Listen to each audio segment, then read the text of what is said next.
So how was it? Good. Yeah? Where to cut the noise down? Well, the muffler needs a bit of work. Oh. Well, Mom and Dad were absolutely thrilled with having the side-by-side as a gift to be able to get them around, help with farm mobility, but of course it still needs more work, and this is part 2. One of the biggest issues was too loud for Mom, and it is backfiring. And we're going to end up replacing the whole exhaust, but one thing I do notice is there is a stud broken off inside. So we will need to dismantle this and try to see if we can get that stud out so that we can repair the problems and have a quieter machine.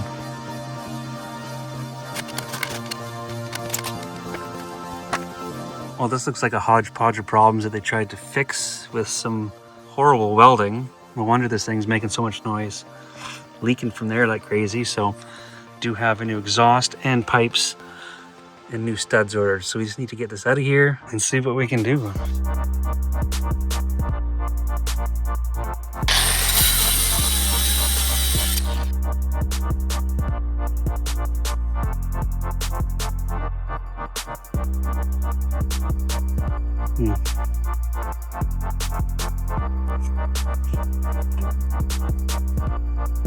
Okay, so one stud's screwed out, one is broken off right here. So this is the one we really need to be concerned about. Best way is to build a weld bead out and put it into a nut or something, but let's hope we can get it out.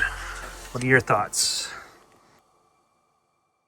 Well, after unsuccessfully trying to weld onto the stud and remove it with a nut, upon further inspection and trying to drill it out, it looks like it was previously fixed with JB Weld and they'd already drilled a hole. So the only way to really get in there and get it worked on is now to remove the engine.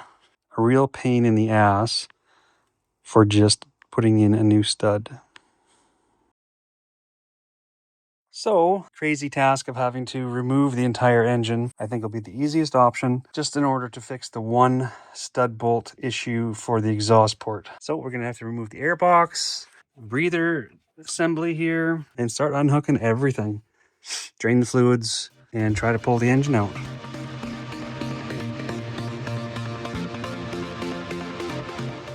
All right, checking out our mess here. I've got, I think, all cables, wires, and hoses. Oil lines are disconnected. All the electrical, I got everything tidied up there, out of the way. This bolt here broke off when I tried to take the shifter lever off, so gonna have to fix that after too. But I was concerned about the gears in there anyway, so I wanted to take that apart. Have a look at that when we get the engine out. But I think exhaust, everything's off. The only thing we have left to disconnect now is the mounting bolts. And then hopefully this thing will lift out as the front drive shaft is already disconnected. So we should be able to hopefully lift it out forward to pull it off the back rear drive shaft and hopefully lift it out. I just left the carb hooked to the box and the cable's connected just to get it out of the way. Trying to simplify things as much as possible. So for the engine mounts, there's mount there, mount right there. So for the mounts, there's 2 rear mounts, one there, one right there, 2 14mm bolts, and also 2 little 8mm bolts behind them. So those are easy to miss. Got to get those out. And in the front, there is a 12mm bolt, long bolt that goes through from one side to the other. And as well, you can see the secondary hole there. So there's 2 8mm, one on each side in the front as well. This is the bolt. I'm actually using it as a lift point on the engine. It seems to fit perfect. I was able to just lift the engine slightly, and then I grabbed onto the shaft and pushed the engine away, and the rear shaft popped off, but the spring did pop out, so just keep that in mind that there's a spring in there. Well, I used a couple ratchet straps on the roll cage to lift it up about 10-12 inches, and then I was able just to lift it over onto this section by hand, but she's fucking heavy. So I was able to carefully lift it myself and put it onto this cart. I put it on some styrofoam because I want it upside down. Drill it out, but there's a bunch of cracking going on inside and even in the middle, which makes it look like it was just filled with JB Weld or something.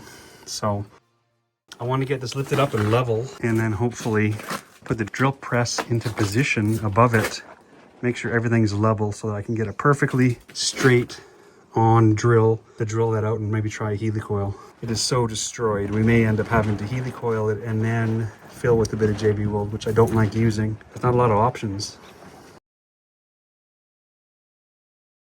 Okay, what we got here is a little bit of an abortion of a setup, but I'm trying to see if I can get this drill press on a fairly perfect right angle and to this hole. It's not going to be perfect, obviously, but it's going to be way better than winging it by hand and the bit going all over the place. So hopefully this will work. So the plan is to use these HELI coil or HELI coil, whatever you call them, inserts where you drill an oversized hole in and then it comes with its own tap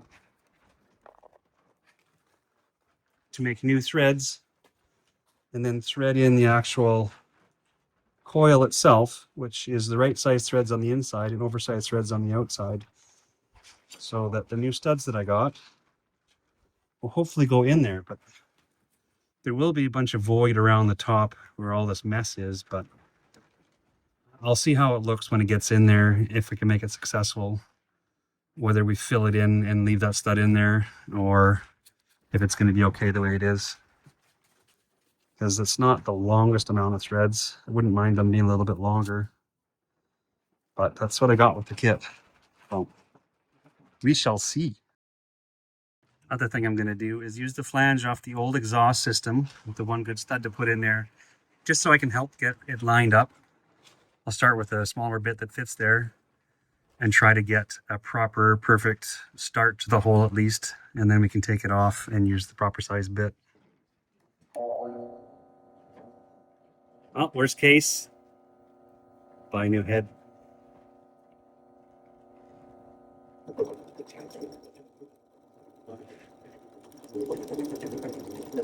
Well, it was difficult drilling a perfectly straight hole because the old stud and all the old JB Weld that was in there. But we got it and tapped it best we could. We have good threads about the length of the HELI coil itself, so we can't ask for better than that. So we've got the HELI coil in. We got this big void around here. So I don't like using JB Weld, but we're going to use some high temp JB Weld to fill in around the area.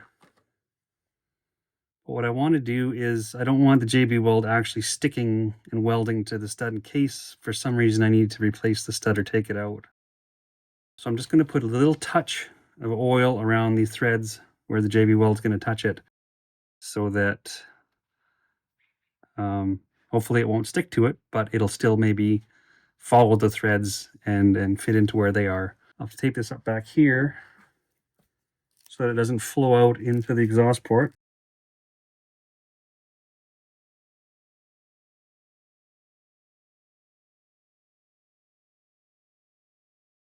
There, that'll work.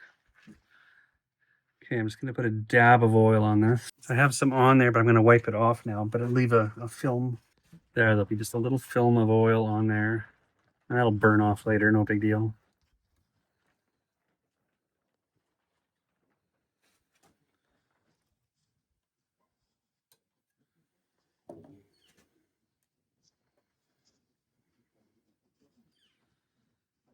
I'm going to snug this down so there's tension on it. I don't want to overdo it, but I want it to be firm. Okay, better mix up some of this.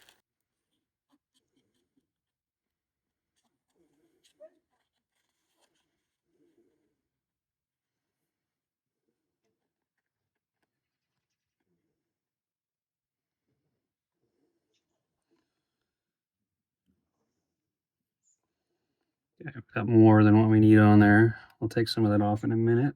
Use a toothpick to kind of poke down and make sure no air bubbles down there. Yeah, there, see, there's some that came out.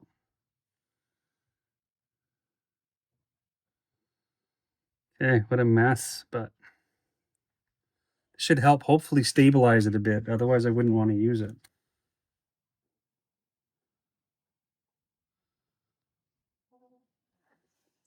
wipe off some of the excess.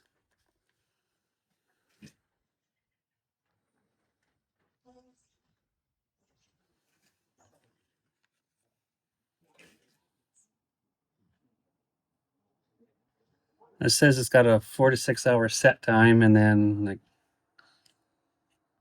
I don't know, 16 to 24 hour actual cure. There was a putty I could have tried, but I thought the liquid might settle into the voids or spaces a little better.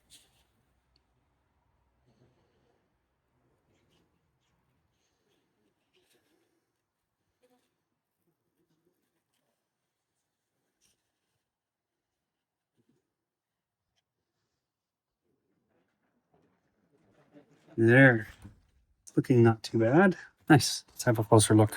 Hopefully that should stabilize it a little better. And if a guy had to take it out, hopefully that stud should be able to come out. This is last chance fix on this thing because it had already been epoxied and screwed up pretty bad before. So but yeah, I think that should hopefully work better than nothing. I want to make sure I got all those little metal filings, any that might have fallen in to the exhaust ports, just in case. We don't want them getting in. So I'm just using my Dyson with some air lines taped to the end to be able to reach in there and vacuum it out.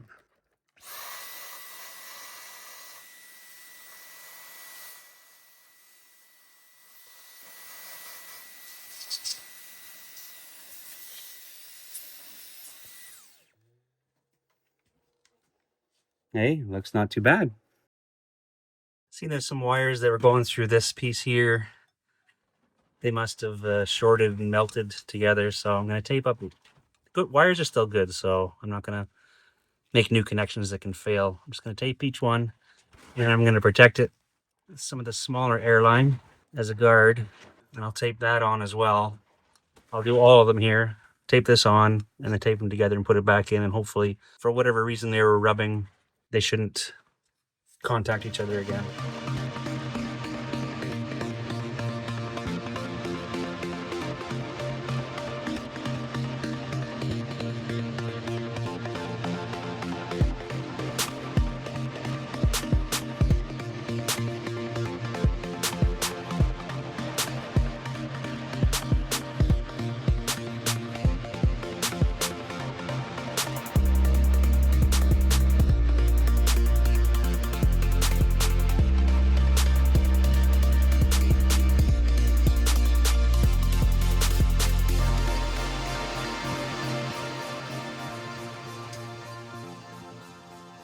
So we should have everything here hooked up.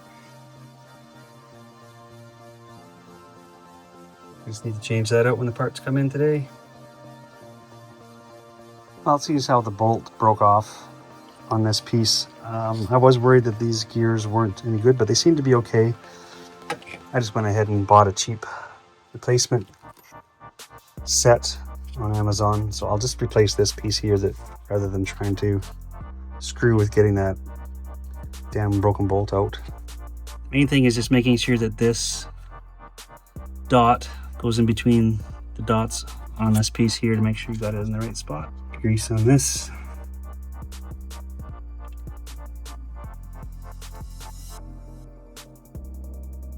There, 2 dots, that one in between.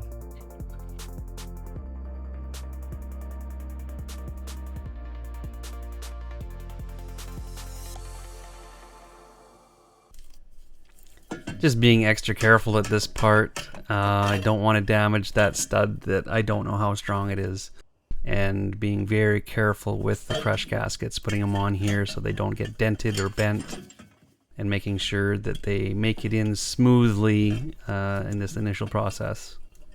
This right now is exactly what this whole process has led us to, taking the entire engine out just to be able to fix this part of the exhaust.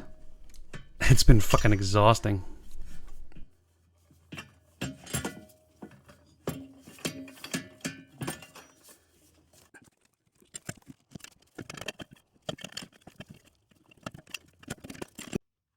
Once you got them snugged in and looking all parallel, like you're not squishing them sideways, I believe the manual says 10 foot-pounds. So you just want to make sure you do these up evenly and be very careful not to over torque them. because you don't want to have to deal with a bloody stud being broken off again.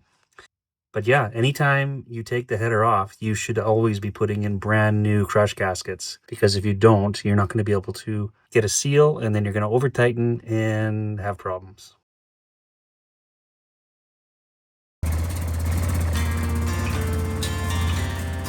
Much quieter.